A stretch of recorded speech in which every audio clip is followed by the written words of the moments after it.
buenas noches, señoras y señores. Bienvenidos a otra edición del Péndulo por Unicanal. Hoy vamos a hablar acerca de la ley más importante del país cada año, el presupuesto general de gastos que presentó el gobierno para el 2018. Están presentes el viceministro de Economía, Humberto Colmán, y el viceministro de Administración Financiera, Óscar Llamosas. Reemplazan a la ministra Lea Jiménez, quien por razones bien atendibles se excusó de estar con nosotros. El segundo bloque vamos a hacer un análisis de lo que estos señores nos van a presentar en instantes nada más con César Barreto, exministro de Hacienda, y el economista Óscar Rodríguez Campuzano. Y el último bloque vamos a hablar de política. ¿Qué pasa en la oposición? Le invitamos a Martín Saneman, precandidato a la presidencia por el Partido Liberal, y a Guillermo Ferreiro, hasta hace una hora precandidato a la vicepresidencia por Avanza País. Ya no es candidato a vicepresidente porque el PLRA no lo eligió. Vamos a hablar qué va a pasar con la oposición con vistas al 2018. Después de la pausa, iniciamos el análisis del presupuesto.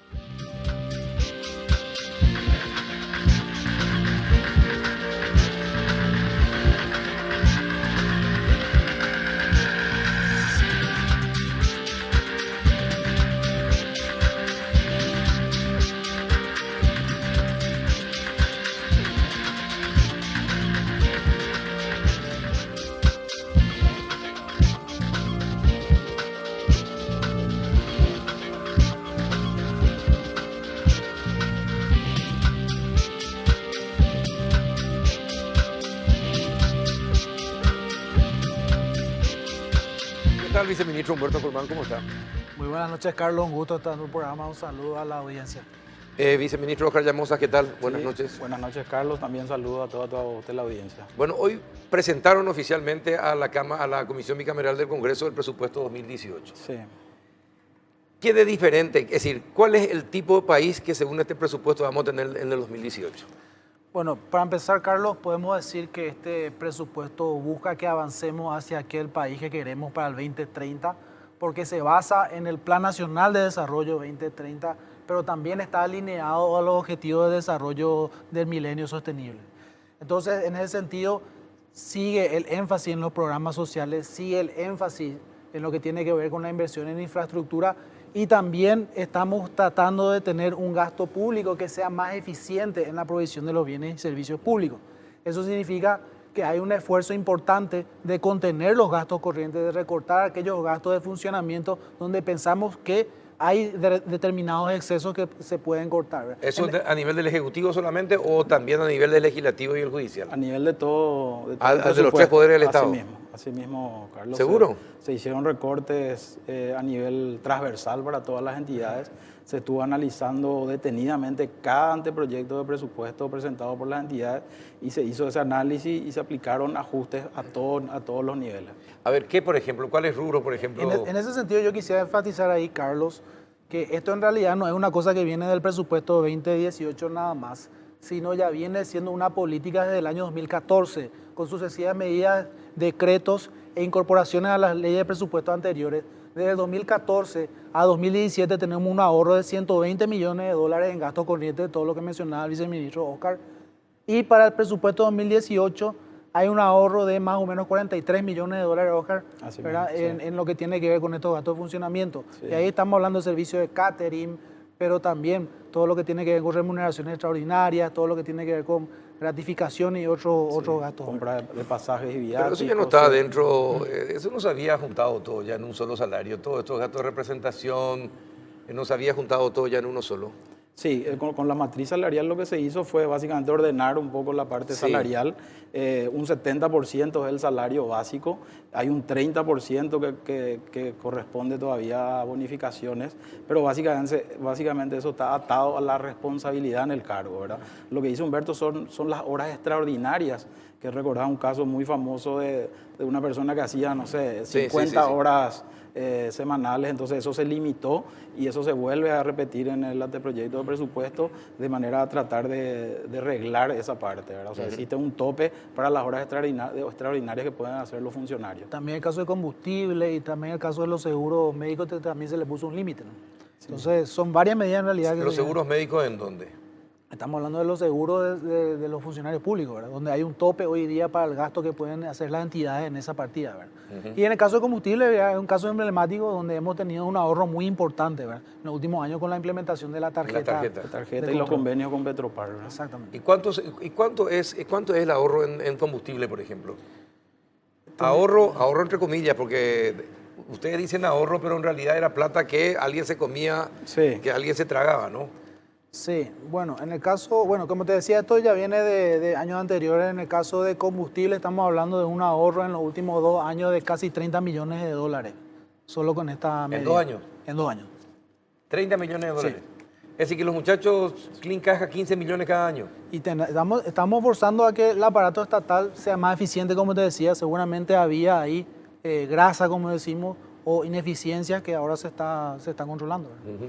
Ahora, cuando ustedes descubren estas cosas, me imagino que enviarán a los responsables de las instituciones donde se descubren estas cosas algún tipo de informe para que ellos inicien sumarios y esto sea castigado. Sí, hay casos emblemáticos, Carlos, el caso de la Policía Nacional, creo que hay una persona imputada, no sé si sigue en prisión, ¿verdad? Pero hay un caso emblemático de la policía que saltó justamente Ese es un caso, el año ¿verdad? pasado, ¿verdad? Pero 15 millones de dólares no es solamente en la policía, es decir, es mucho dinero para este país con tantas necesidades.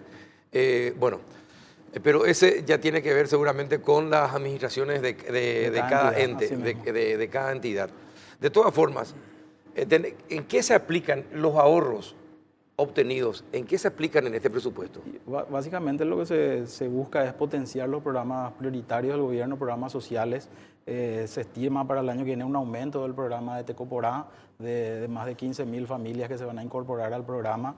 También más de 10.000 adultos mayores que se van a incorporar también al programa de adultos mayores. Y así en los distintos programas, el programa Abrazo, que es básicamente para la niñez, y los distintos programas sociales prioritarios del gobierno. Entonces todos estos ahorros los estamos redireccionando a esos programas de manera que tengan también un crecimiento para el año que viene, ¿verdad? Ahora, los programas sociales, ¿qué impacto tienen? Tiene un impacto muy importante, Carlos, y al respecto, hace un tiempo atrás publicamos un trabajo que se hizo con un renombrado académico de la Universidad de San Andrés de Argentina sobre el impacto que tuvo Tecoporá, por ejemplo, que es un programa muy importante. Ese programa tuvo un impacto significativo y positivo sobre la asistencia escolar, sobre los controles de salud, pero también sobre otros indicadores sociales. Entonces, vemos que realmente tiene el impacto que ha tenido también en otros países, ¿verdad? Pero se hace el control, Se hace, efectivamente. el papá o la mamá que recibe la asistencia, si no envía a sus hijos al colegio o no los tiene totalmente vacunados, no reciben el dinero. Así mismo, ha mejorado mucho la focalización de este programa en particular y como te decía, este es un trabajo que hizo un renombrado académico y este señor encontró que efectivamente el programa está teniendo los efectos positivos que uno espera. Sí, de hecho, la SAS, que es la entidad que administra este programa, tiene asistentes sociales que permanentemente van recorriendo las familias y justamente verificando el cumplimiento de estas condicionantes, ¿verdad? Y se eliminaron todos aquellos comerciantes, arquitectos, abogados que recibían algún tipo de asistencia del Estado, que en realidad era para gente con necesidades, pero aparecían estos, ya sea para pescadores, ya sea en Tecoporá, ya sea en cualquier otro programa de asistencia. Es un trabajo continuo, Carlos. Sí. Hoy con la tecnología se van cruzando datos. El Ministerio de Hacienda, que administra el programa de adultos mayores, permanentemente va cruzando datos con los datos de jubilaciones, de IPS, distintos tipos de informaciones. Entonces, permanentemente se van limpiando, digamos, las listas en base a este cruzamiento de datos, ¿verdad? Y tienen, sí. No, otra cosa que te quería decir, Carlos, es que este es un presupuesto también realizable. O sea, es construido sobre la base de la capacidad real de generación de recursos que tiene el Estado. Estimamos que el año que viene la economía va a crecer cerca del 4%, o sea, va a seguir manteniendo este buen ritmo de crecimiento a pesar del vecindario que sigue complicado. Estimamos que el volumen de comercio se va a seguir recuperando, como es el caso de este año, y eso nos va a permitir tener un crecimiento en la recaudación de 8,8%, lo cual significa, Carlos, en dólares corrientes, más o menos unos 315 millones de dólares adicionales que se puede recaudar en relación a este año con el mismo sistema tributario. Vale decir que no hay ningún cambio en el sistema tributario previsto para el año que viene. Entonces, esos 315 millones de dólares también, como decía el viceministro, va a permitir financiar los programas sociales en parte, y también otro programa, por ejemplo, el compromiso de arrancar con la implementación del salario básico profesional para el caso de los docentes públicos, que está previsto un fondo de reserva para iniciar ese proceso, y esa acción nada más significa más o menos un 25% de este aumento de los recursos tributarios previstos para el 2018. Ahora, a ver, vamos a recaudar más en impuestos, pero vamos a gastar más en gastos rígidos. Es decir, para gastar en gastos rígidos. Por una parte, o sea, te decía, en el caso particular de los docentes, vale mencionar ahí que otra cuestión muy importante, arrancábamos diciendo, este presupuesto se adecua, se construye sobre la base del Plan Nacional de Desarrollo, pero además, por supuesto, cumple con la Ley de Responsabilidad Fiscal en cuanto al límite del déficit de 1.5% del PIB, en cuanto al crecimiento del gasto corriente primario que se mantiene en 4% real. Y en el caso de los salarios sí son gastos rígidos, pero en el caso de los salarios no hay aumentos salariales generalizados, solamente aquellos que están ligados, beneficios y salarios ligados al mínimo. Y en el caso de docente es un caso particular porque esto estamos hablando de la ley del estatuto docente que es del año 2001 y tiene que ver justamente con un esquema de recategorización o adecuación del sector, el inicio de la carrera docente, donde eso está por supuesto vinculado a capacitaciones y evaluaciones a lo cual deberán someterse los docentes. Entonces, a pesar de eso, nosotros seguimos cumpliendo plenamente lo que establece la ley. Esto es con los porcentajes acordados ya con los docentes. Con el 12%. Sí. Con el 12%. Así mismo. Anual. Anual, sí. Anual. Ahora, ¿hay ahorro en gastos rígidos? Sí, así como mencionó Humberto, para el año que viene estimamos un ahorro de 43 millones de dólares aproximadamente. Obviamente ahí está toda la parte de bonificaciones que habló él, el tema de las horas extras, ir limitando eso. Y también existen otro tipo de gastos corrientes, digamos, la parte de pasajes, viáticos, catering, etcétera. Entonces se estima un ahorro en esa línea. Ahí, por ejemplo, Carlos, hablamos siempre de esta relación entre los ingresos, entre el gasto salarial del sector público y los ingresos tributarios, que hoy está más o menos en 74, o sea, de cada 100 guaraníes que recauda el Estado, 74 van a parar a salarios. Con este presupuesto vamos a seguir bajando ese gasto rígido y estaríamos más cerca de 73, 72 y medio guaraníes de cada 100. De cada 100, 72 para el gasto rígido. Entonces seguimos bajando esa proporción del gasto rígido, que es importante recordar que esa proporción se elevó de manera importante con el aumento del gasto corriente que tuvimos en el 2012. Entonces, todos estos cambios que se dan en la finanza pública tienen un impacto duradero en el tiempo. Venimos del 2012 con eso y todavía seguimos trabajando en recuperar espacio fiscal para otro tipo de gastos prioritarios, como los gastos de inversión, ¿verdad? Ahora, y le pregunto, ¿cuánta es la plata que el Estado paga a aquellos que son contratados y reciben un salario para hacer un trabajo de recaudación, pero por la cantidad que recaudan otra vez tienen un porcentaje sobre el salario? ¿Por qué tiene que ser así? Yo pienso que eso pasa por una cuestión de incentivos, ¿verdad? Obviamente necesitamos el trabajo de... salario. Que se le Necesitamos... aumente el salario, pero ¿por qué un porcentaje de lo... Si una persona es contratada para controlar en aduanas y se supone que debe hacer un buen trabajo y tiene un salario, ¿por qué debe tener un sobresueldo porque hace bien su trabajo? Si se supone que para eso es contratado. Lo mismo en la oficina de tributación, ¿por qué los funcionarios de tributación tienen que tener un sobresueldo de lo que perciben si para eso están contratados? Pero está probado, Carlos, ahí que eso realmente funciona, ¿verdad? Y hay casos, en el caso de los bancos centrales, hay países que tienen, ante el cumplimiento de la meta inflacionaria, el presidente del Banco Central tiene un incentivo, tiene un bono. También en los tiempos, nosotros tenemos un libro sobre la historia de los ministerios de Hacienda, y ahí se habla del caso, en los tiempos de Francia, el ministro del Tesoro, de la Secretaría del Tesoro, del Ministerio de Hacienda en aquel tiempo, también tenía un incentivo en función de las recaudaciones. Y eso funciona, Carlos, nos ayuda pero son épocas absolutamente diferentes. Por supuesto. Son otros tiempos históricos. Sin duda, pero se sigue aplicando ese tipo. Del que trabaja para el Estado, ¿verdad? Otro tipo de comportamiento. Sin duda. Por eso, lo que yo pregunto es, ¿vale la pena, habiendo tantas urgencias en muchos sectores, ¿verdad?, ese tipo de estímulo. Sí, el mayor estímulo ya es hacer un buen trabajo y ir ascendiendo en la carrera profesional dentro de la función Sí, pública, ¿no? en el caso de la SED, por ejemplo, Carlos, está sujeto más bien a la recuperación o al dinero que se paga o se recupera en concepto de multas, ¿verdad? O sea, no es directamente sobre la recaudación, sino sobre las multas.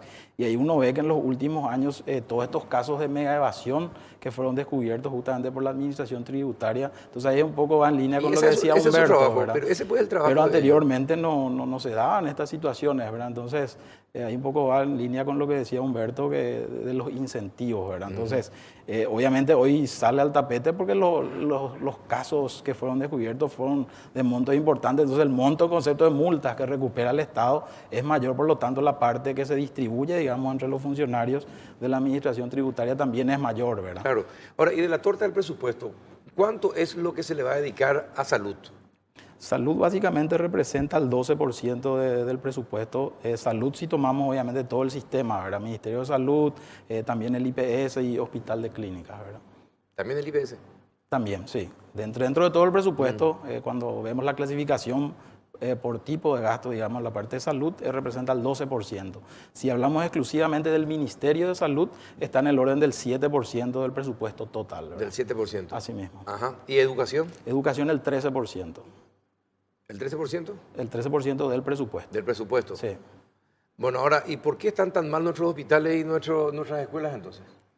Mira, como siempre se dice, Carlos, o sea, todo lo que hagamos siempre va a ser insuficiente por las demandas que hay de la ciudadanía, ¿verdad? Nosotros lo que hacemos es, dentro de las posibilidades del Estado, tratar de priorizar estas áreas y destinar la mayor cantidad de recursos, ¿verdad? Obviamente nunca va a ser suficiente, ¿verdad? Pero bueno, cada año vamos tratando de incrementar, digamos, el presupuesto de estas áreas prioritarias y asimismo también las entidades se vuelven mucho más eficientes, ¿verdad? Muchas veces con el mismo presupuesto van pudiendo entregar mayores bienes y servicios, ¿verdad? Ahora, cuando ustedes están en un ministerio eminentemente técnico y cuando ustedes hablan de eficiencia, me imagino que se refieren más bien a lo que hacen ustedes en Hacienda. Porque si hay algo que tiene el Estado y tuvo desde que yo tengo memoria, es ineficiencia. Hay casos claros, Carlos. Nosotros dentro del área presupuestaria evaluamos también el cumplimiento de las metas, ¿verdad? Dentro del presupuesto están los números, pero también hay metas que las entidades se proponen y vamos siempre tomando algunos programas emblemáticos y el año pasado se estuvo evaluando el programa de niñez, el tema del proyecto Abrazo, y ahí se vio que con una misma cantidad de recursos se pudo proveer una mayor cantidad de canastas alimenticias a los niños, se dio mayor asistencia a los niños. Entonces, de ese lado es lo que hablamos de la eficiencia, ¿verdad? Con una misma cantidad de recursos, las entidades pueden entregar mayor cantidad de bienes o servicios, ¿verdad? Ahora, ¿y para seguridad cómo estamos? ¿Qué se prevé para seguridad para el año que viene? Sí, seguridad básicamente lo que implementamos es, hay un crecimiento dentro del presupuesto de la policía, también del Ministerio del Interior. Lo que hicimos también de novedoso, digamos, es separar lo que es el programa de las fuerzas de tareas conjuntas, ¿verdad? Entonces, de manera que se sepa ya de manera bien clara de cuánto es lo que destina al Estado. ¿Y cuánto se le va a destinar a la fuerza de tareas conjuntas? Básicamente está presupuestado 14 millones de dólares. ¿En qué concepto? En varios conceptos, Carlos, tanto la parte de compra de equipos, alimentos, combustibles, en todos los insumos que requiera. Las fuerzas de tareas conjuntas tienen un plus, aparte del salario que ya perciben como integrante, ya sea de la policía o de las Fuerzas Armadas. Así mismo. Y también eso está metido dentro de ese presupuesto, ¿verdad? 10 millones de dólares para las fuerzas militares y 4 millones de dólares para la policía. ¿Y después ellos deciden en dónde usar? Ya está definido en el presupuesto en qué tipo de gastos. ¿Y para el uso de tecnología cuánto se destina? Mira, no tengo en mente los números, pero de la parte de las fuerzas militares es un presupuesto importante, ¿verdad? Porque básicamente las fuerzas militares son las que van a hacer compra de equipos y tecnología, ¿verdad? ¿No va a ser la policía? La policía, creo, por el lado del Ministerio del Interior, tiene compra de ciertos equipos de radio, renovación de toda su área tecnológica, ¿verdad? Pero eso está por fuera, digamos, del presupuesto de las fuerzas de tareas conjuntas, ¿verdad? Bueno, ¿es cumplible es cumplible ese presupuesto y sobre todo, qué se va a hacer con los bonos? ¿Qué es lo que se tiene proyectado con los bonos? En materia de deuda, estamos hablando del desembolso de recursos de la deuda pública, el 76% va a ir destinado a gastos de inversión pública. Por supuesto, acá estamos sumando lo que son bonos soberanos, pero también préstamos de organismos multilaterales. Cuando hablamos solamente de bonos soberanos, estamos hablando de un nivel de emisión de 602 millones de dólares para el año 2018, de los cuales 300 millones de dólares irían para la administración del pasivo, es decir, pagar el capital de deudas vencidas de periodos anteriores, donde la mayor parte corresponde a periodos de gobiernos anteriores. Y entonces todo el resto va a inversión pública. En el caso de los bonos soberanos, sí. Pero cuando vemos toda la deuda es el 76, o sea, 3/4 de todo el desembolso de deuda que vamos a tener para el año 2018 va a ir a inversión. Y ahí te quería mencionar que hicimos un ejercicio que se va a publicar en el informe de finanzas públicas. Y esto ha tenido un impacto muy importante en la inversión pública, pero también en el crecimiento económico. Si el Estado no hubiera hecho estas inversiones en estos últimos 3 años, la economía hubiera crecido casi 1 punto porcentual menos. Entonces estamos generando una capacidad de repago, evidentemente, porque esta economía crece más. Y al crecer más hay más ingresos para todos, pero también para el Estado. El Estado está recaudando más gracias también a estas obras públicas, de manera tal a cubrir esa preocupación de la vía del repago de la deuda. Hay que decir también que la deuda, como proporción del PIB, como nosotros lo analizamos para ver la carga efectiva de la deuda sobre la economía, va a estar alrededor del 24,5% del PIB en el año 2018. Hay un montón de estudios. ¿Cuánto creció con respecto al 2016, que fue el último presupuesto? Porque el de 2017 es el mismo que el 2016. Y con respecto al 2016, serían más o menos 2 puntos porcentuales que está creciendo la deuda pública. 2 puntos porcentuales del PIB. Y desde el 2013 que asume el gobierno, ¿cuánto fue creciendo la deuda? Del 2013 a esta parte estamos hablando más o menos de 9 puntos. ¿En total? PIB. Sí, en total. ¿Y hasta cuánto todavía se puede endeudar sin mayores problemas? Y hay varios análisis ahí al respecto, Carlos. Nosotros referenciamos un análisis que hizo el Fondo Monetario Internacional, donde ellos examinaron cuál es el nivel tolerable de deuda y a partir del cual el país podría tener problemas. Ellos estiman que ese nivel está entre un 30 y un 45% del PIB. O sea, nosotros estamos muy lejos todavía de eso. Y el informe de finanzas públicas que te comentaba trae una sección de análisis y de proyección de la deuda hasta el 2023. Nuestra proyección indica que la deuda se mantendría alrededor del 28% para todo el sector público en el 2023 y en el caso de administración central nada más estaríamos hablando de más o menos 24% del PIB. Hay que decir también otra cosa ahí, Carlos, que tenemos un bono perpetuo metido ahí, que es el bono que se emitió para la capitalización del Banco Central, y hay parte de esa deuda del sector público que en realidad son de empresas públicas. Si nosotros descontamos todo eso, estamos en una deuda neta para el sector público que está más o menos en 17-18% del PIB nada más. Entonces sigue siendo muy bajo y controlable. ¿Y las expectativas de ingresos cuáles son? ¿La expectativa de ingresos tributarios? Sí, no, en total, si ya sea aduanas, ya sea tributos para el Estado. ¿Cuánto es? Sí, ingresos tributarios suma lo que recauda tanto la SED como aduanas. Y estamos esperando un crecimiento del 8.8%. Del 8.8%. Sí, unos 23 billones de guaraníes aproximadamente. Sí. ¿Y eso es suficiente o todavía es insuficiente? ¿Cuánto se estima? ¿Ustedes cuando hacen el presupuesto, hay algún estimativo de evasión? No, eso hay estudios que hacen organismos internacionales. El último estudio creo que es del año 2014, que se refiere exclusivamente al IVA, ¿verdad? Y ahí se hablaba de un porcentaje de 30% de evasión, digamos. Estamos trabajando en actualizar eso y efectivamente lo que hacemos es estimar cuánto se puede recaudar con el sistema actual, así como están las cuestiones estructurales, porque el tema de la evasión es una cuestión estructural, va cambiando año a año, pero suponemos que eso se mantiene más o menos igual en relación a ese número que mencionaba Oscar. Sí, hay un dato importante, Carlos, es si uno ve en los últimos años la evolución de la participación, tanto de los ingresos recaudados por tributación como de aduanas. Si uno mira unos años atrás, la relación era el 60% de los ingresos tributarios recaudados aduana y el 40% tributación, y hoy eso se revirtió. Entonces eso quiere decir un poco el trabajo que está haciendo la Subsecretaría de Tributación de ir mejorando los controles, incorporando más gente, digamos, al sistema, y obviamente todo esto hace que la recaudación al respecto, Carlos, siga creciendo. Es muy importante lo que menciona Oscar, porque si no hubiéramos tenido la caída del comercio y de las importaciones que afectó la recaudación aduanera, nuestra presión tributaria hubiera subido 1,5% del PIB y estaríamos cerca de 14 puntos del PIB. Lamentablemente, todo lo que creció tributación, que es 1,5 punto del PIB a los niveles del PIB de hoy, estamos hablando más o menos de 450 millones de dólares adicionales que metió de recaudación la Subsecretaría de Estado de Tributación con el excelente trabajo que vienen haciendo. Si no hubiera caído la recaudación de la aduana por la caída de las importaciones, nuestra presión tributaria hubiera sido mayor, ¿verdad? Lamentablemente se dio eso, que es una cuestión coyuntural que no solamente ocurrió en Paraguay, en todos los países de la región hubo un proceso de ajuste del comercio exterior y de las importaciones que fue muy severo en el 2015 particularmente en nuestro caso, ¿verdad? Bueno, ahora, ciertamente la región sufrió un impacto económico. Ahora, esta ralentización de la economía nacional y regional, ¿de qué manera va a afectar el presupuesto?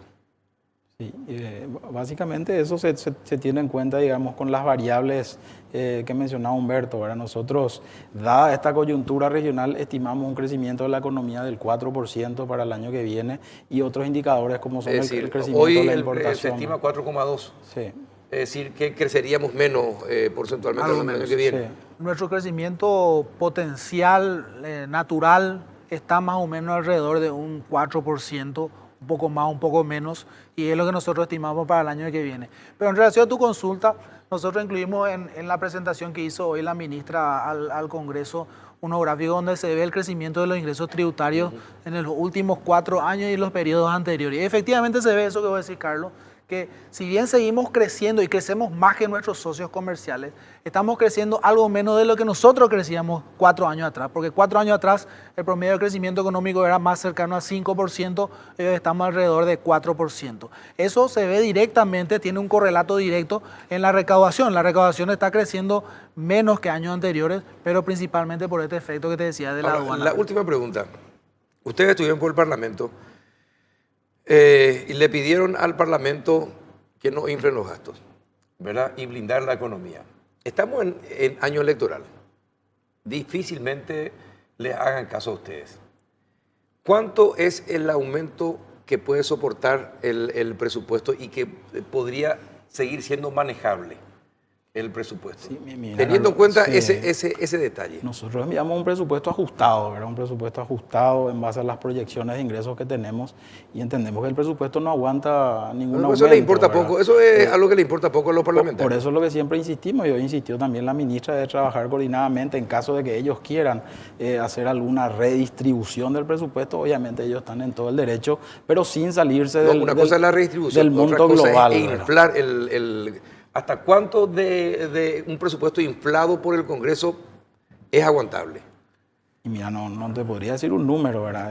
Finalmente el presupuesto que ellos saquen, digamos, por más de que sea un número superior al que nosotros enviamos, finalmente la disponibilidad de recursos es lo que va a definir y posiblemente tengamos un nivel de ejecución bajo el año que viene, ¿verdad? Porque eso es justamente también uno de los mensajes que hoy dejamos en el Congreso, de que estamos trabajando en tener un presupuesto financiable. Entonces eso, si uno ve la historia en los últimos años, los niveles de ejecución han aumentado, ¿verdad? Entonces estábamos en un nivel del 70% de ejecución del presupuesto y estamos ya más cerca del 80%, ¿verdad? Entonces, la idea es seguir en esa línea y de que el presupuesto que finalmente sea aprobado refleje realmente la real capacidad, pues si no generamos falsas expectativas en la gente, ¿verdad? Por más que el presupuesto, el Congreso infle ese presupuesto, finalmente si no existen los recursos, eso no se va a poder financiar, ¿verdad? Entonces, no tiene mucho sentido que en los números esté una cosa, pero finalmente la capacidad del Estado es otra, ¿verdad? Entonces, es prácticamente engañarle a la gente, digamos. Bueno, espero que la ministra tenga el coraje suficiente de decirle no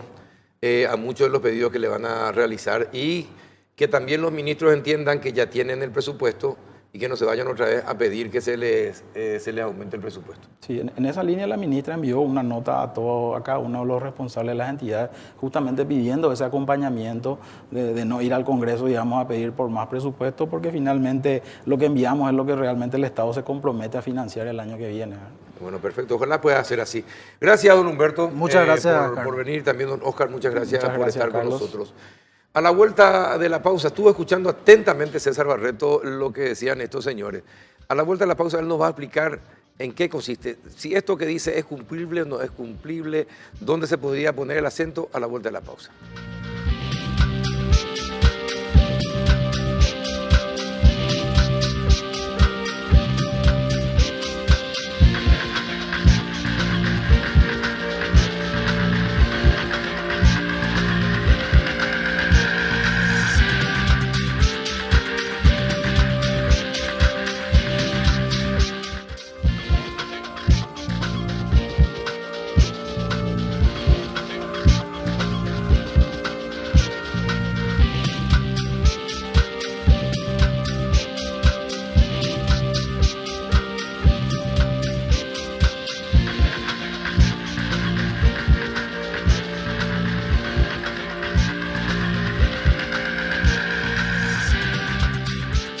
¿Qué tal, don César Barreto? ¿Cómo está?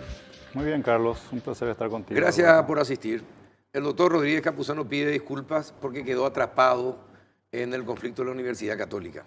Estaban reunidos, hay asamblea, y bueno, él es docente y está como mediador allí, así que entendemos el motivo de su ausencia. Pidió comprensión a este tema. Bueno, escuchó usted lo que dijeron los viceministros. Usted fue ministro de Hacienda. ¿Es difícil hacer un presupuesto en Paraguay? Es difícil hacer un presupuesto en la casa, ¿verdad? Pero cuando hay pocos recursos es más complicado. ¿Y tenemos pocos recursos como país? Y nuestro país asigna pocos recursos al Estado todavía. De hecho, la presión tributaria que tenemos es baja. Eso limita mucho la capacidad que tiene el Estado de poder, obviamente, ampliar los servicios públicos que son su función básica, digamos, ¿verdad? Desde la seguridad hasta la educación, la salud. Todos sabemos que falta mucho, aparte la calidad es muy mala. Exacto.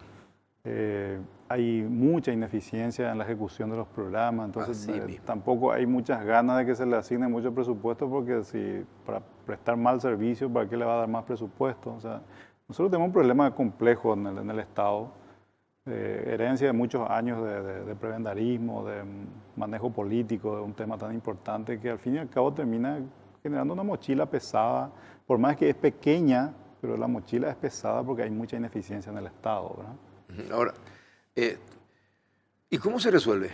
¿Cómo podríamos resolver eso? ¿Qué es? ¿Educación? ¿Patriotismo? ¿Conciencia? ¿Qué es? Es disciplina. Estas cosas yo no creo que se pueda modificar en un periodo, en un año, 2 años, ni un periodo de gobierno. ¿Pasa por modificar la Constitución, reformarla? ¿Por dónde pasaría? Yo creo que pasa por modificar nuestra cultura política, nuestra forma de tomar decisiones respecto a la distribución de los recursos del Estado, ¿verdad? O sea, nosotros no podemos seguir priorizando pagar más salario a gente que no está preparada para prestar servicios adecuados para la gente. Totalmente. O sea, entonces, en esas cosas básicas nos equivocamos. Y después, cuando luego ya asignaste la plata, recuperar esa plata después ya es prácticamente imposible. Ya es un gasto que se te va incrementando de una forma inercial, a no ser que rompa esa inercia en algún momento, ¿verdad? En estos últimos 3 o 4 años, creo que se ha tratado de tener cierta contención de los gastos corrientes. De hecho, una de las cosas positivas que hizo el gobierno, de este gobierno, creo que fue eso. Hubo contención de los gastos corrientes. Y disminución. Y disminución en algunas cosas. En algunas ¿verdad? cosas. Pero, por ejemplo, el tema salarial se manejó relativamente mejor que los gobiernos anteriores. No hubo un desborde grande en ajustes salariales en los últimos años. Y eso permitió que haya un poco más de espacio dentro del presupuesto para ir asignando a otros programas más importantes. Aumentó mucho la inversión. ¿Y de qué depende esa contención? ¿Depende del presidente de la República? ¿Depende del ministro de Hacienda? ¿De quién depende? No, yo creo que el gran poder en el presupuesto está en el Congreso. O sea, el Ministerio de Hacienda y el Poder Ejecutivo puede presentar un presupuesto racional, austero, pero al fin y al cabo el poder que tiene el Congreso, ambas cámaras, incluso cada parlamentario tiene un poder muy grande de poder incluir programas dentro del presupuesto. Y creo que necesitamos tener contención allí, ¿verdad? Tiene que haber un sistema organizado en el cual, a través del cual, cómo se va a tratar el presupuesto dentro del Congreso. Ahora, no estoy culpando a los parlamentarios, lo que pasa es que el sistema está mal diseñado. El sistema es así, claro, a eso iba. Si está en nuestros tuétanos, en nuestras venas, está el prebendarismo y el clientelismo, ¿cómo salir de ahí? ¿De qué depende? ¿Un ministro duro? ¿Un presidente que le apoye con igual firmeza? ¿De qué depende? Bueno, de vuelta, o sea, un ministro duro, como fue el ministro Borda, por ejemplo, yo creo que ayuda mucho, ¿verdad? Ayuda porque da contención, por más de que los políticos tomen decisiones que sean poco racionales, por llamarlo de alguna manera. Un ministro pone freno y en la ejecución limita mucho los desbordes, digamos, ¿verdad? Pero no es suficiente. Yo creo que hace falta más conciencia de los partidos políticos en el Congreso y de encarar la discusión del presupuesto de una forma más racional. Si nosotros no cambiamos esa forma de hacer las cosas en la política, no hay ministro que pueda resolverte el problema.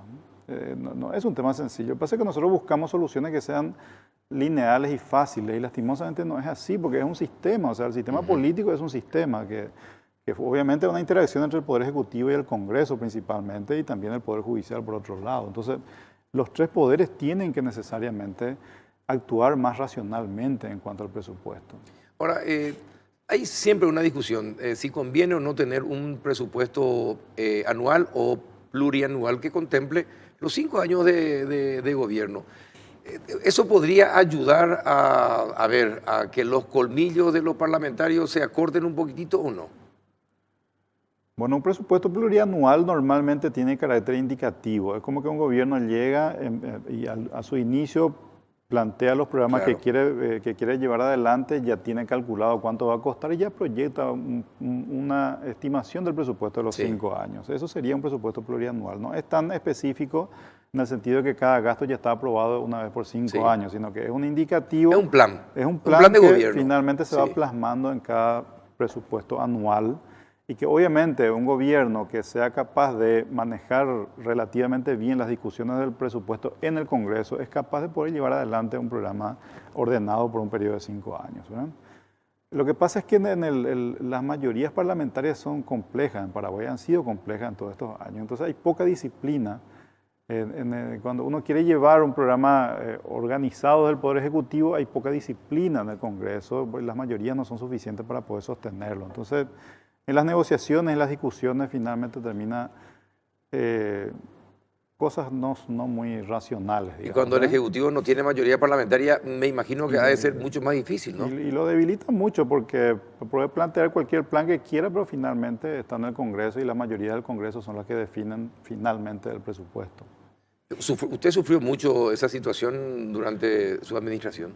Bueno, yo estuve poco tiempo, me tocó un presupuesto nada más, pero me tocó en una transición también en periodo electoral y recuerdo que aprobaron un aumento salarial del 20% para los maestros, que obviamente yo protesté mucho, me pareció que no era razonable. Yo en aquel momento había planteado un reajuste del 10%, pero en el Congreso aprobaron 20%. Y esa diferencia fueron una buena cantidad de dinero que finalmente se tuvo que sacar de otros programas para poder pagar salarios mejores a los maestros, ¿verdad? Aquí el tema salarial es un tema que tenemos que gobernarlo de alguna manera. Este gobierno logró relativamente hacerlo bien. De hecho, la ley de responsabilidad fiscal habla del tema salarial. Dice que no se puede hacer reajustes salariales si no hay un reajuste del salario mínimo del sector privado, que en este caso sí se da porque se hizo ajuste de salario mínimo, pero los ajustes que se aprueben en el salario de los funcionarios públicos no puede exceder el porcentaje que se aumentó de los salarios privados, ¿verdad? Esa parte no se está cumpliendo en este proyecto de presupuesto incluso que se envió, ¿verdad? Esas son las cosas que nosotros necesitamos ser disciplinados en respetar esas reglas, porque es la única forma de poder ser consistente y ordenado en el tiempo y ir mejorando la distribución del presupuesto a través de los años, ¿verdad? Bueno, pero lo que uno nota, de acuerdo a lo que usted dice, lo que uno nota es que como no es la plata de uno, entonces uno no tiene esa conciencia de que le estaba haciendo daño a otros sectores importantes y muy necesitados. Entonces el parlamentario que decide no saca de su bolsillo la plata, saca del bolsillo del resto del país. El gremio que pide un aumento salarial como el de los docentes, tampoco saca, a ellos se le da ese recurso y que tiene que ser una contribución de todos los paraguayos. Entonces es muy fácil jugar y aumentar de esa manera con el gasto público, cuando ellos sienten que no sale de su bolsillo. Bueno, de hecho, el poder de imposición que tiene el Estado de sacarle plata al sector privado es un tema complicado, Sí. digamos, pero es parte del funcionamiento de los estados modernos, Claro. ¿verdad? El problema es cuando uno tiene gente irresponsable en la política. Cuando no hay racionalidad. Cuando no hay racionalidad. Por ejemplo, o sea, nadie duda de que los maestros ganan poco. O sea, un maestro con grado universitario, que yo creo que deberían de tener para poder Sí. dar clases, porque si no tiene grado universitario, ¿cómo va a ir a dar clases en una escuela? Dar clases de calidad, estoy hablando, ¿verdad? De educación de calidad. Si vos no pagas buenos salarios, no vas a tener nunca buena gente haciendo clases, ¿verdad? Obviamente tenemos que pagar mejor a los maestros. El problema es que vos ya Tiene que prepararse mejor. Claro, vos tenés maestros ya que no están bien preparados hoy De hecho, en la prueba que se hizo en el 2015, creo que apenas un 30% de los maestros pasó esas evaluaciones. 65% se había aplazado. Se aplazó. Entonces, ¿cómo puede ser que se aplacen las materias que ellos tienen que enseñar? ¿Y cómo vos le vas a pagar salarios de 6 millones de guaraníes si trabajara 2 turnos, ¿verdad? A personas que no están preparadas? Entonces, lo único que nos va a costar más caro, porque vamos a pagar salarios más altos, pero la calidad de la educación no va a cambiar significativamente. Entonces, tiene que ir necesariamente de la mano una reforma que implique, obviamente, maestros mucho mejor calificados de lo que tenemos hoy, para que nosotros estemos dispuestos a pagar salarios mejores, que obviamente tienen que tenerlos, ¿verdad? Entonces, pero cuando estamos en medio de una campaña electoral, estas cosas no son relevantes. Lo único relevante es tratar de afectar positivamente de no dejar que se escapen los votos. De no dejar que se escapen los votos, ¿verdad? ¿Verdad? Y así nos va. Sí, es una alternativa de hierro. Y mañana nos quejamos, ¿verdad? Sí, efectivamente. Ahora, de acuerdo a lo que escucho, ¿qué le parece el presupuesto 2018? Bueno, está dentro de los parámetros que está previsto en la Ley de Responsabilidad Fiscal. Yo creo que la Ley de Responsabilidad Fiscal con la Ley de Administración Financiera son un poco el gobierno institucional o regulatorio de cómo manejar los presupuestos cada año. Creo que la Ley de Responsabilidad Fiscal es una ley bastante buena, cumple este presupuesto los límites que están allí, ¿verdad? Los gastos corrientes crecen como máximo lo que está previsto allí. El déficit fiscal y la emisión de deuda está dentro del tope que está previsto en esa ley. Lo único que está un poco fuera, creo yo, es que el 12% de reajuste salarial para los maestros excede el límite que está previsto en la Ley de Responsabilidad Fiscal, ¿verdad? Entonces, por eso yo hablo mucho de los salarios, porque veo que está saliendo dentro de los parámetros que nos fijamos nosotros, que de hecho el Congreso aprobó esa ley. Y cuando no somos disciplinados en respetar esos límites, es que empiezan los desórdenes, porque vamos a respetar el año que viene, o el próximo gobierno, porque va a respetar esa ley de vuelta. Entonces, creo que lo que se presentó es razonablemente bueno dentro de la estructura presupuestaria que tenemos hoy. Y esperemos que el Congreso tenga alguna consideración razonable también, ¿verdad? ¿Y por la experiencia que usted tiene? Bueno, la experiencia indica que en los años electorales va a haber ampliaciones importantes en el presupuesto. No hay esa conciencia. No hay esa conciencia. Veo difícil que haya, o sea, yo no tengo muchas esperanzas, ¿verdad? Pero esperemos que no toquen los gastos rígidos por lo menos, porque si amplían programas que no sean obligatorios, en todo caso se regulará en la ejecución presupuestaria del año que viene, ¿verdad? De hecho, es un presupuesto de transición. Yo no sé por qué los políticos, que me imagino que ambos partidos estarán con expectativa de ganar las elecciones, ¿verdad? Si cualquiera de ellos hace un desastre con el presupuesto, le va a tocar a alguno de ellos administrar ese presupuesto. ¿Y qué gobierno va a poder hacer algo con un presupuesto desastroso? Me imagino que por eso por lo menos deberían de pensar si es que tienen alguna mirada un poquito más allá de las elecciones por lo menos, ¿verdad? Bueno, ya con la risa se dice mucho más de lo que se puede decir con las palabras. Salió genial eso. Bueno, pero este presupuesto, en cuanto a las deudas, ¿es todavía manejable? Está dentro de lo que está como limitado, el límite máximo fijado en la Ley de Responsabilidad Fiscal. 1,5% del PIB, que son más o menos un déficit máximo de 500 millones de dólares. La emisión de deuda que está prevista está relacionada con eso. Yo creo que soy reconocido porque a mí no me gusta la deuda. Yo creo que la deuda no es la estrategia para desarrollar un país. Sí, siempre es muy crítico. Yo creo que hay que ahorrar. O sea, yo lo que veo es que los que ahorran son los que se desarrollan, ¿verdad? Los que se endeudan, y se endeudan muy rápido encima, lo único que acumula es una mochila pesada que después le cuesta mucho caminar más adelante. ¿Y nosotros estamos en ese camino, endeudarnos muy rápidamente? Está más moderado hoy. Me preocupaba más hace 2 o 3 años cuando hacíamos emisiones de bonos por 1.000 millones de dólares. Hoy las emisiones de bonos están más alrededor de los 500, 600 millones, que es más manejable.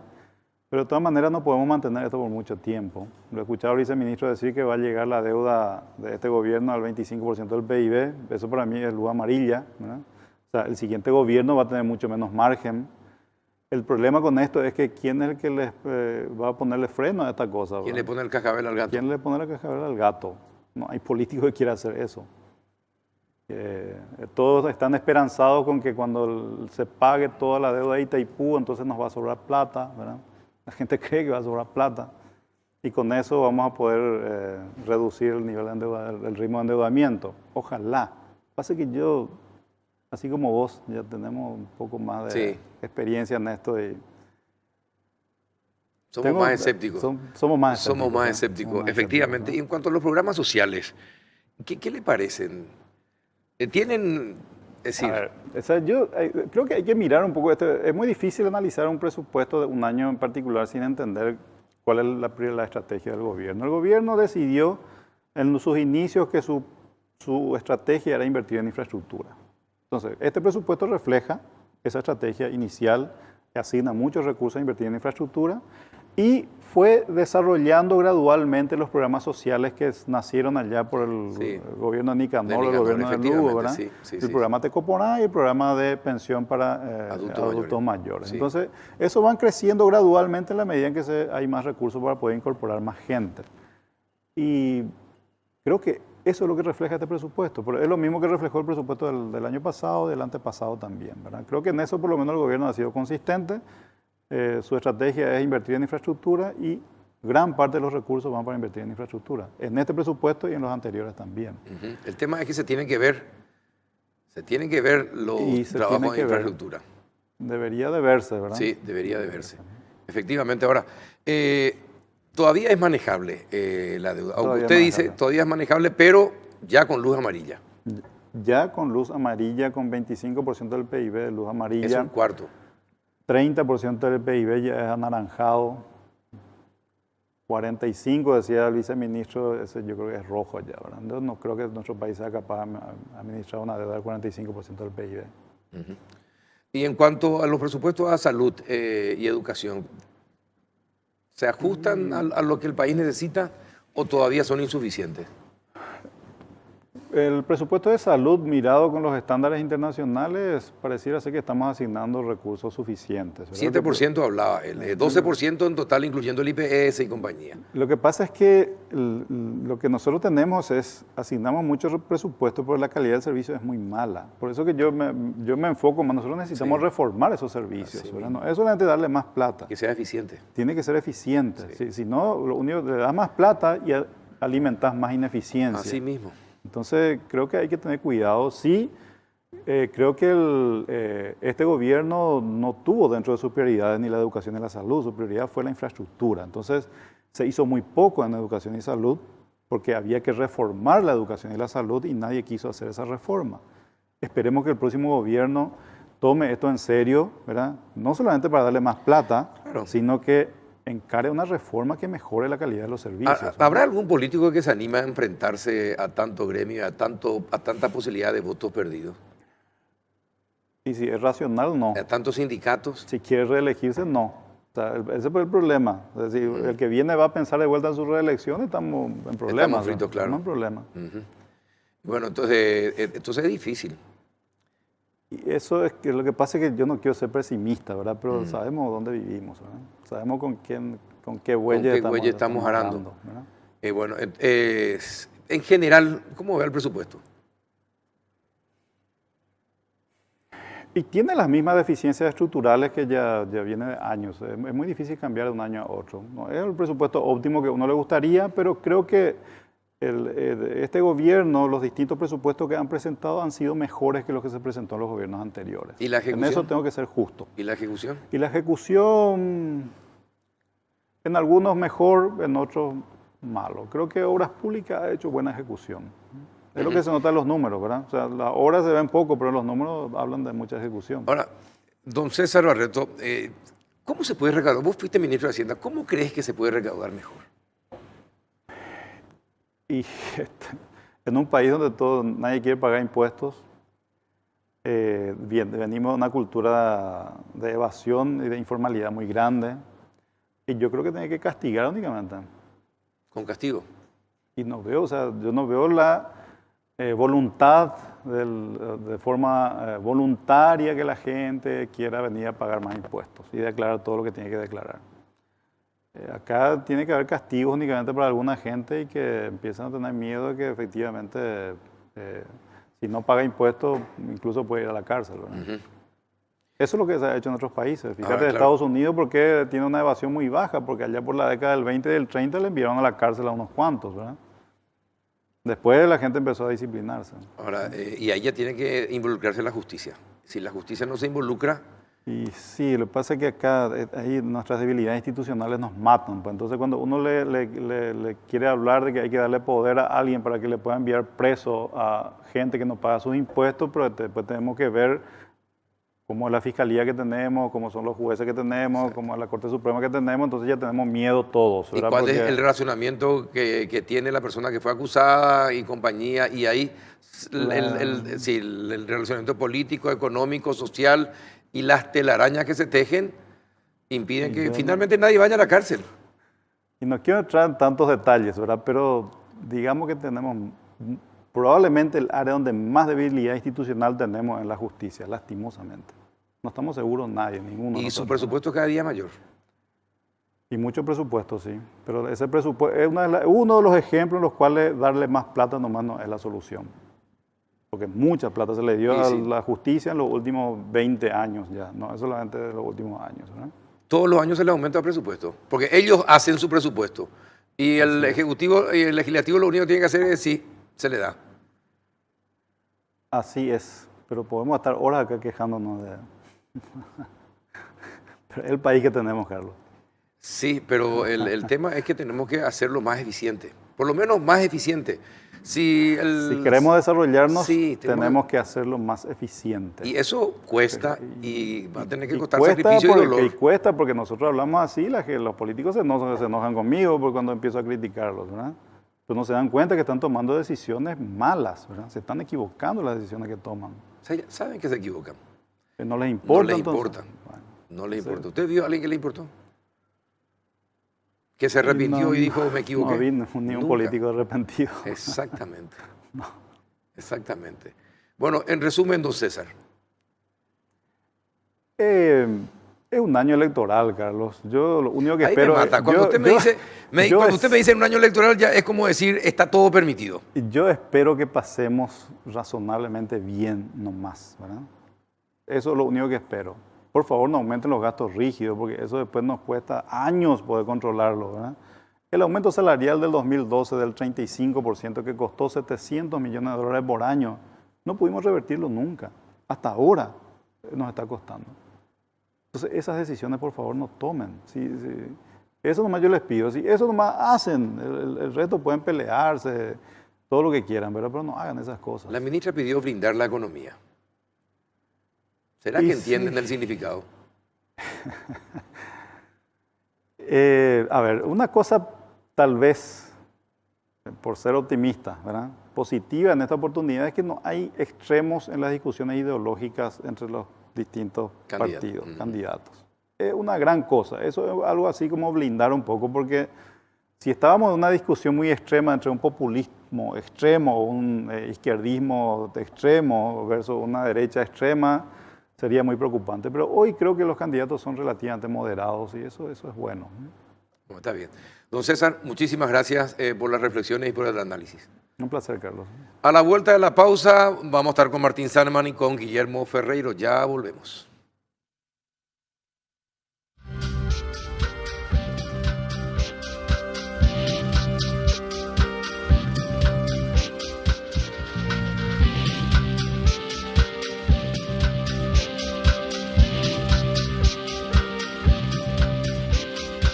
¿Qué tal, Martín Sanman? ¿Cómo estás? ¿Bien? Tampoco. ¿Bien estás? Bien tampoco. ¿No te fuiste al...? No, estaba en el interior haciendo firmar las listas y del nuestro proyecto y bueno, ya es como diríamos, una alianza de facto que se lleva adelante. Ahora nuestra preocupación es cómo hacer que esta alianza de facto se convierta en una alianza programática, que es fundamental, porque si no vamos a tener ingobernabilidad otra vez. ¿Qué tal, doctor Guillermo Ferreiro? ¿Cómo está? Muy bien. Ese es el tema, ¿verdad? Perdón. Sí, claro, sí. todo eso vamos a hablar. ¿Qué tal, doctor? Yo sí estuve. Sí, usted estuvo, sí, le escuchamos y todo, pasamos en el noticiero parte de lo que de su discurso. Así es. Y no es lo que hubiésemos querido, los tiempos no dieron. tenemos que hacer una gran autocrítica. En Avanza se está haciendo una autocrítica interna profunda, pero es un paso a la unidad total de la oposición para el 2018. ¿A cualquier precio? No, no sé si a cualquier precio, no sé por qué. Fuiste el precandidato... Más fugaz de la historia. Más fugaz de la historia, sí. Pero culpa mía fue eso. Como un cometa fuiste. Sí, eso fue culpa mía. Yo No, independientemente de eso. o sea, Independientemente. eso fue culpa nuestra. Pero, Lanzamos tarde también la candidatura, se dudó mucho, hubo muchas dudas. y, bueno, si hubiese habido una conversación real en la oposición, entre todos los opositores, estas cosas no hubiesen ocurrido. Esto que está ocurriendo da la impresión, así de afuera, sin estar en las discusiones, porque yo no estoy en las discusiones, no sé qué es lo que pactan y qué es lo que no pactan, parece un gran acto de irresponsabilidad. Bueno, nosotros fuimos muy críticos en todo este proceso, ¿verdad? O sea, por parte de nuestro movimiento, visualizábamos que podría generarse este tipo de inconvenientes y de hecho ocurrieron. O sea, último momento, como está diciendo recién Guillermo, ¿verdad? Último momento, dejar todo para último momento es muy peligroso. Es absolutamente peligroso. Hacer que la gente no participe de un proyecto común también es muy peligroso. También es muy peligroso. ¿Por qué? Porque hay siempre heridos, hay gente que se siente mal, muy poca gente tiene la actitud que tiene Guillermo. Él era un candidato opuesto y sin embargo dice, bueno, renuncio a favor de... Muy poca gente hace eso, claro, sin competir, ¿verdad? Sin competir. O sea, esas son las cosas que creo que podríamos haber mejorado muchísimo si es que lo hubiésemos hecho con una metodología adecuada. Pero para tener esa metodología teníamos que tener también actitudes un poquitito más democráticos y más abiertos, ¿no? Ahora, doctor, ¿hace cuánto usted está en las conversaciones? ¿Las conversaciones con quién? No, Avanza País, para la posibilidad de presentar candidaturas. Es decir, con la alianza. ¿Hace cuánto que están y qué es lo que estaban negociando para que de repente en 2 días usted fue y dejó de ser candidato? Y encima tuvo la consideración de estar allí, poner la cara y decir renuncio. Pero ¿a qué es lo que renuncia? Nuestro sistema electoral es único en el mundo y no nos permite hacer tampoco nada mucho mejor que esto. Así es. O sea, así es. ¿Cómo funciona nuestro sistema electoral de alianzas? Somos 3 partidos aquí, Sí, sí, ¿verdad? Y tenemos una dupla presidencial que hay que presentar. Entonces, primero los partidos por asamblea decidimos aliarnos. Formar parte de la alianza. Formar una alianza. Sí es. Pero uno va a quedar excluido, necesariamente. Porque el sistema electoral es así. Y primero vamos a definir qué partido va a llevar cada cargo. Entonces, llevas vos la presidencia, tu partido lleva la presidencia y el mío la vice, o el de él la presidencia y el tuyo la vice, o el de él la vice y yo la presidencia. Una vez que definimos eso, el partido Carlos va a llevar la presidencia y el partido Guillermo la vice. Martín podrá apoyar, pero queda fuera. Pero no hay otra forma, nuestra ley no permite otra cosa. Salvo que también hagamos lo mismo en lista de Senado, por ejemplo. Entonces, cuando vos llamás a tu interna, ya no convocás a elegir un vice. Convocás solamente a elegir un presidente. Sí. Claro. Y yo, al revés. Yo ya no convoco a presidente, solamente el vice. ¿Correcto? Sí. ¿Y qué ocurre? La gente quiere saber quiénes son los nombres. Entonces se proponen ya los nombres previamente. Pero en realidad, en términos de vista legal, formal, yo creo que no va a suceder. Pero hoy se decidió que la vice va a ser para el Frente Guasú. ¿Correcto? Sí. Y ya tiene Leo Rubin. Sabemos que Leo Rubin. Pero la vicepresidencia es para Leo Rubin. En términos legales, en términos formales, de una de las maravillas legislativas de este país, mañana puede presentarse Esperanza Martínez, se van a interna, le gana a Leo y va a ser ella la vice. Eso es legal. Podemos decir que está bien o está mal, pero eso permite nuestro sistema legal. Sí, claro que permite, pero no creo que ocurra. No, yo tampoco. Claro, en este caso... Entonces, ¿qué es lo que pasó aquí? Aquí el PLRA dice, queremos aliarnos con todos. ¿Quién quiere aliarse con nosotros? Por supuesto que hay conversaciones previas. Por supuesto que hay conversaciones. Nadie se casa sin muchas visitas antes, ¿verdad? Entonces, ¿qué ocurre? ¿Quién quiere aliarse? Y salimos dos agrupaciones políticas a decir, nosotros queremos aliarnos con ustedes y reivindicamos la vicepresidencia. En un sistema que tiene sus limitaciones, con muchísimo atraso, por mucha culpa nuestra también, ahora nos podemos culpar, y aceptamos una regla de juego. Y dijimos entonces, yo Partido Liberal te propongo aliarnos. Y él también te propone. Vos te reunís en tu directorio. ¿Por qué en el directorio y no en la asamblea? Porque la asamblea le delegó al directorio esa posibilidad, esa ¿verdad? pregunta, sí. Le delegó al directorio. Entonces, vos recibís las dos ofertas electorales, por llamarlo de alguna manera, y decidiste casarte con uno de los dos. Esas fueron las reglas del juego. A eso nos sometimos. Hubiésemos preferido... Perdón, Guillermo. Ahora es un planteamiento legal. Lo que él está planteando es el camino legal que se establece. Por otro lado está el camino político de cómo armar la alianza. Eso quería Son dos llegar, cosas a eso diferentes. quería ¿verdad? llegar, sí. Es la metodología que uno usa ¿para qué? Para que yo me quede afuera, para que él se quede afuera sin ser herido o para que vos te quedes afuera sin ser herido. La percepción que yo tengo, ese hubiese sido el primer paso, Sí. ¿verdad? A ver, No el último. Sí, se habló antes, tal vez no todo lo que se debería haber hablado, tal vez no con toda la participación que se debería haber dado, ¿verdad? Nosotros en todo momento nos cuidamos mucho que no se diga Ferreiro Alegre, ¿verdad? Alegre Ferreiro, ¿verdad? Porque la prensa un poco te lleva a eso, ¿verdad? Yo siempre hablé claramente que Martín es un candidato, podría ser con Martín Sannemann, está Carlos Mateo Almelli, ¿verdad? Que además son buenos candidatos, yo los conozco a todos, tengo la suerte. Eso nosotros siempre aclaramos. Lo que pasa es que cuando uno envía una nota, ¿a quién envía? Al presidente del directorio. Claro que sí. también es candidato, ¿verdad? El tema es, puede ser Martín Sannemann, Leo Rubín, puede ser. ¿Alguien te preguntó a vos para aceptar estas condiciones? No.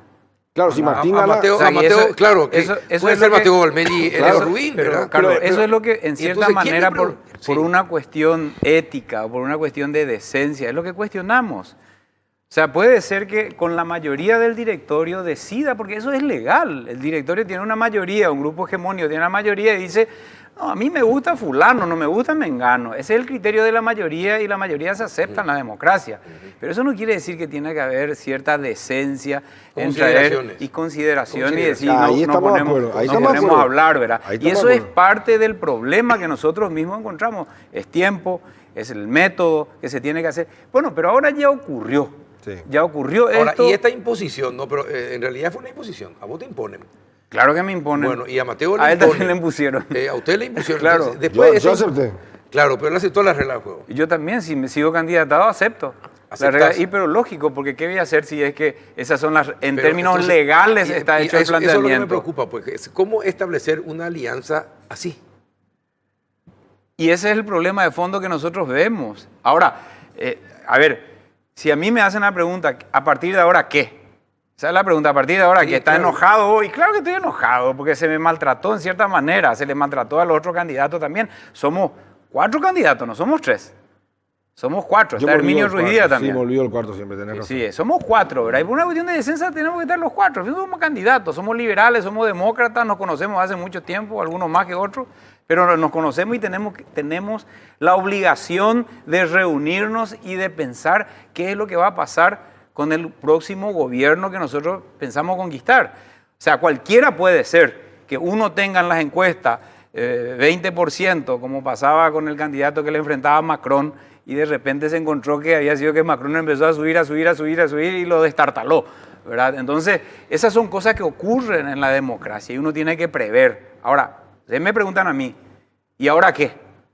¿Y ahora qué? El problema principal que tenemos ahora es cómo reconstruir que no haya heridos, y espero que por fin lean en el directorio una carta que nosotros enviamos y que digan, caramba, parece que estos tienen razón en el planteamiento, vengan acá y pasamos de una alianza de facto, que es lo que ocurrió hoy, que es tu término prácticamente, ¿verdad? De hecho, ocurrió de hecho, es una alianza de facto, a una alianza programática, que es sumamente necesario para incorporar a todos los sectores y para comenzar a hablar en serio de qué tipo de proyecto queremos en el Paraguay. Pero esto que al tuvimos- revés hacemos nosotros en Paraguay las cosas, doctor Martín. Sí, Al sí, revés hacemos, estamos de porque acuerdo con primero, eso. pues, se tiene que definir programáticamente por qué vamos a aliarnos programáticamente, en base a qué, en base a qué programas nos unen y que podemos desarrollar, llevar adelante, que sea 3, 4 puntos. A ver, y yo, Están los puntos. Hay algunos puntos. El Frente Basú presentó sus puntos, el Avanza presentó algunos puntos. están puestos a consideración y se tuvieron en Pero cuenta. Pero no están acordados. No, eso estamos de Pero acuerdo. cuando- Son pero- puntos que se ponen y En como eso yo estamos puedo de acuerdo. poner mis puntos. Claro, ese es el tema. ¿Quién pone a consideración de quién? ¿Es un grupo nomás? Si todos van delegando, decirle, o se discute eso con la gente también, o no. ¿Quién No, decide? no creo que Porque debe finalmente, ¿quién es el que decide cuáles son Y los esos órganos puntos? de los partidos. Sin No, para importar. mí se tiene- puede dar más o menos participación, se pueden hacer asambleas, se pueden hacer consultas con las bases, se pueden hacer mediciones por encuestas. Hay muchas cosas que se pueden hacer para dar siempre mayor participación y transparencia, ¿verdad? Yo estoy de acuerdo con Martín que no quiere decir que no se las pueda hacer ahora, ¿verdad? Y también puedo aceptar que hubiese sido mejor hacer algunas de estas cosas antes, ¿verdad? Ahora vos me preguntás quién decide, y son los órganos de los partidos. De los partidos. Los partidos, las asambleas, la mesa de presidentes, sobre- los directorios o Pero quiero, juntas de gobierno, como quieran llamarle. ¿verdad? Claro. pero quiero ensayar algo más. O sea, Sí. es cierto que son las instituciones, por usar el término correspondiente, las instituciones políticas que forman parte de esa alianza. Pero creo también que es muy importante que los sectores que componen esa alianza y que Por pueden supuesto. ser candidatos se sienten en una mesa y definan la metodología. Vuelvo a insistir otra vez, es fundamental o si no vamos a caer en lo mismo que yo cuestioné en la época cuando decía no vamos por buen puerto en la alianza del 2008. Martín. Fue una alianza meramente electoral. Decimos, yo por ejemplo tengo una posición diferente, yo quiero discutir en una mesa, yo no estoy de acuerdo con el socialismo del siglo XXI y hay una línea del equipo que hizo la alianza, está de acuerdo con el socialismo. ¿Qué pasa si yo gano las elecciones y yo tengo que sentarme con mi vicepresidente que es partidario del socialismo del siglo XXI? Tenemos que ponernos de acuerdo en algunos ejes programáticos, decir, señores, esa es la esencia de la política, es la administración de crisis, la crisis se dan De por los conflicto, intereses claro. y de conflicto, pero ¿qué es lo más importante para resolver ese tipo de problemas? El diálogo. Ese es el arma, no hay otra. El diálogo, las reuniones y tratar de entender a partir de una metodología seria de que la ciudadanía está esperando respuesta a los problemas, nada más. Ahora, pero una cosa, ¿qué iba a decir, doctor? Después te pregunto. No, estoy totalmente de acuerdo. Lo que yo agregaría es que si en el Partido Liberal no hubo la madurez para que entre los distintos sectores dialoguen, si en Avanza no hubo la madurez para que dialoguemos, si en el Frente Basú también escuché que hay quejas, ¿verdad? Gente que dice no se nos consultó, no, es que siempre hay, ¿verdad? Sí. Bueno, o sea, tenemos que hacer una mirada hacia nosotros mismos y una autocrítica. Y estoy de acuerdo en lo que dice Martín, como decía Eda Los Ríos, ¿verdad? La querida Eda Los Ríos, ¿y ahora qué? ¿Verdad?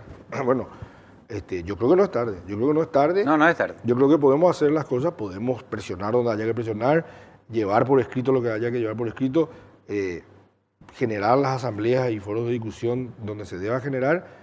Y bueno, yo, por lo que escuché, vos seguís como candidato. O sea, todavía Martín puede, por ejemplo, ser electo en la interna de su partido, ¿verdad? Si es que resolvemos, por ejemplo, problemas como el Tribunal El Electoral Tribunal Independiente. Sí.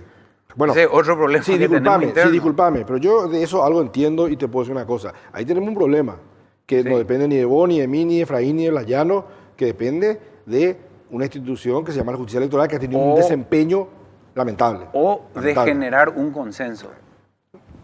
Sí, O está bien, de generar pero un el consenso problema está político. Es decir, planteado- si nos ponemos de acuerdo Sí, los candidatos pero y el problema decimos, está señores... planteado también por un desempeño lamentable de la justicia. No, Delictivo la justicia. pero eso es aparte, Ese es el ¿verdad? Eso es problema. aparte que es resultado de un problema estructural que tenemos, Sí, ¿verdad? sí. Pero a esos problemas estructurales tenemos que darle soluciones políticas. Para eso estamos como políticos, como candidatos. Y eso parte un poquitito de las reuniones que podamos tener y decir, señores... Déjame nomás ¿cómo- pasar el aviso siempre contra la justicia. ¿no? ¿Cómo conformamos nuestro Tribunal Electoral Independiente? ¿Para qué? Para que el resultado sea legítimo y sea aceptado por Estamos de todos. acuerdo, estamos O sea, de el acuerdo. problema más grave va a estar que si de nuestra reunión ya estamos aceptando la cuestión de facto, ¿verdad? De la alianza de facto, nos hubiese gustado de otra manera, perfecto, decidió la mayoría del directorio, vamos a entrar ahí. Pero también podemos llegar a tener problemas de legitimidad. ¿De legitimidad qué quiere decir? Que hay un TEI conformado por 5 miembros de un sector. Eso no se da ni No sé cómo te decir, ni en Tanganica. En el PLRA. En el PLRA hoy está conformado. Uno no participó, otro te puede decir lo que sea, pero esas son soluciones que se pueden dar. Es decir, yo entiendo que un grupo hegemónico En el PLRA, puede tener una mayoría, ¿verdad? Puede tener una mayoría. Fíjate vos que hasta el Partido Colorado ahí a veces salen de consenso. ¿Por qué no ensayamos un tribunal electoral de consenso? Ustedes saben que un gran logro en el Partido Colorado son justamente sus tribunales de conducta electoral. Están representados todos. Y bueno, y Están en representados esencia todos, debería ser ¿verdad? así. Increíble, gente que se odia, que a lo mejor no se puede ni ver, pero están ahí. Cuando yo militaba en el Partido Liberal era así, ¿eh? O sea, había representación de Sí, verdad, había todo. representación abierta y consensuada Y entre ahora todos. desconozco yo Y cómo ahora era. no. Voy a dar algunos ejemplos. Algunos me van a decir seguramente, vos estás a favor de fulano, a favor de mengano, o caerle no se trata de caerle a nadie, se trata de defender la institucionalidad. Si nosotros no planteamos esa necesidad de ir adelante y de fortalecer las instituciones, ¿cómo podemos plantear fortalecer las instituciones nacionales? O sea, lo que estaba hablando recién el ministro, me encantaría alguna vez estar en este tipo de debate, porque el debate del presupuesto es un debate político. Es un debate político, ¿verdad? Y yo sé exactamente cuál es el planteamiento que se tiene que hacer acá. Él es un técnico. De repente está echando la culpa a los políticos, y cierto, tiene la culpa a los políticos. También tiene recontra culpa a los técnicos, que permiten barrabasadas que ocurre en términos presupuestarios en nuestro país. Y te puedo dar 10.000 ejemplos de cómo ahorrar y de cómo administrar los recursos. 10.000 ejemplos. Estamos estudiando con el equipo técnico el presupuesto y ahí nos estamos dando cuenta, Dios mío, pues esto es una vergüenza. Ahí te estaba dando, en el corte te estaba dando unos ejemplos de la Universidad Nacional. Y así como esto, hay, por ejemplo, 54 millones de dólares gastamos en 10 años en el presupuesto de los parlamentarios del Mercosur. ¿Qué hicieron? Nada. No tienen nada, no tienen ni siquiera responsabilidades, hermano, discúlpame. Equivale a 200 colegios técnicos, equivale a tablet para todos los niños. O sea, el presupuesto es político y al ser político tenemos que priorizar políticamente. Y ahí es donde o tenés bien puesto o no tenés bien puesto. Martín, para que la gente sepa que dijiste que hablamos de la Universidad Nacional y que no se queden ahora, ¿qué es lo que hablamos de la Universidad en la pausa y que no nos enteramos? ¿Puedes contar, doctor, lo que estaba diciendo de la Universidad Nacional? La Universidad Nacional recibe todos los años el presupuesto general de gasto de la Nación. Entonces, se reúnen el Consejo Superior Universitario, los decanos, el rector, y presentan una acción de inconstitucionalidad. Y dicen, señores Corte Suprema de Justicia, nosotros somos autónomos, por lo tanto esta ley no nos debería regir. Pero no nos debería regir, no en el artículo que nos gira los fondos, eso sí, ahí no somos tan autónomos, ahí sí queremos la plata. ¿Verdad? Pero hay otro artículo más abajo que dice que hay que rendir cuentas. Hay otro que dice que hay que, para tales y tales cargos, hay que llamar a concurso. Hay otro que dice que no puedo utilizar el dinero que es para... A todo eso rige la Para inconstitucionalidad. investigadores no puedo usar para mi amante. Eso es inconstitucional porque yo soy autónomo. ¿No? Mi amante sí puede estar...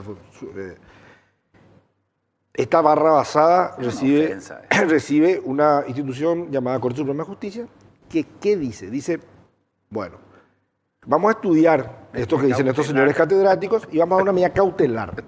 Esa medida cautelar vamos a suspender todos los efectos, no tenés que rendir, mientras yo estudio nada más, no te preocupes porque yo voy a resolver el fondo. Vamos a suspender todos los efectos, no rindas cuenta, no llames a concurso, pagarle a tu amante mientras tanto, llévate la plata, nombrar a todos los operadores políticos que quieras, pero cojo que yo voy a estudiar el fondo, ¿no? En enero del año siguiente viene de nuevo el abogado del rectorado y le dice, señores Corte Suprema de Justicia, esta es una ley que rige por un año. Mentira, absolutamente falso. Un ministro de Corte no puede ser que no sepa una cosa como esa. Dice, así que vamos ¿por qué no rige? ¿Por qué, porque se sigue aplicando. Vos podés estar juzgando hoy cosas que pasaron en el 2008 con el presupuesto 2008 y tenés que aplicar esa norma. Perfecto. Correcto. Para que la Entonces, gente Tribunal de Cuentas. el Tribunal de Cuentas sigue juzgando y entonces no tenía que aplicar la ley, tenía que jugar con la ley hoy, ¿verdad? O sea, crimen organizado se llama esto. ¿Qué ocurre? Y hay financiado con tu impuesto, dicho sea de paso. Bueno, ¿y qué dicen entonces? La Corte dice, ya es inoficioso que yo me expida, ya no tendría sentido que yo diga si era inconstitucional o no, que vos... Claro. Que vos, ya por pasó ejemplo, el tiempo. claro, que vos rindas cuenta o pero llamar- al mismo tiempo ya está llevando la Entonces, inconstitucionalidad dice- claro, del entonces dice próximo la- año. del presupuesto Dice nuevo. la Corte, te levanto la medida cautelar, retiro de estos archivos y acto seguido me presentas otra acción contra el nuevo presupuesto de este año. Te vuelvo a dar las medidas cautelares y de nuevo no resuelvo nada hasta fin de año, donde volvés y así todos los años. Los muchachos son felices, menos el Derogaron la pueblo, ley como diría. y nadie dice nada, porque muchos, es muy injusto decir todos, ¿verdad? Porque cuando yo fui abogado de los alumnos de la UNA, muchos políticos me llamaban y me decían, me quiero ir a encadenar con los chicos, pero no quiero que digan que están manipulados, que no sé qué, que decirles que toda mi solidaridad y el día que me necesite ahí estaré, ¿verdad? Pero la universidad, porque ¿qué pasa? Es feo robar, ¿verdad? Queda mal, espantavoto, ¿verdad? No nos queda bien. Totalmente. ¿Verdad? No vamos a decir acá, che, Martín, vamos por robar, ¿verdad? Pero ¿qué pasa si te digo, Martín, vamos a dar plata para la educación? Ah, somos unos ídolos. Vamos a dar 20 millones para un profesor investigador. ¿Quién vos me va a cuestionar? Jamás. Entonces hacemos un tubo por el que entra la plata acá y otro por el que sale la plata. Y le mentimos a la gente, le decimos esto es para la educación y sale para las amantes. Con la excusa de la autonomía universitaria. Con la Por eso- excusa de la autonomía universitaria, que cualquier estudiante de Derecho sabe que autonomía no quiere decir estar fuera de la legalidad. ¿Verdad? Lo sabe cualquier estudiante. Menos esos Es lo que delincuentes de pasa la con Corte Corte, Suprema. es lo que pasa La misma cosa, el presupuesto de la Corte se La maneja misma cosa.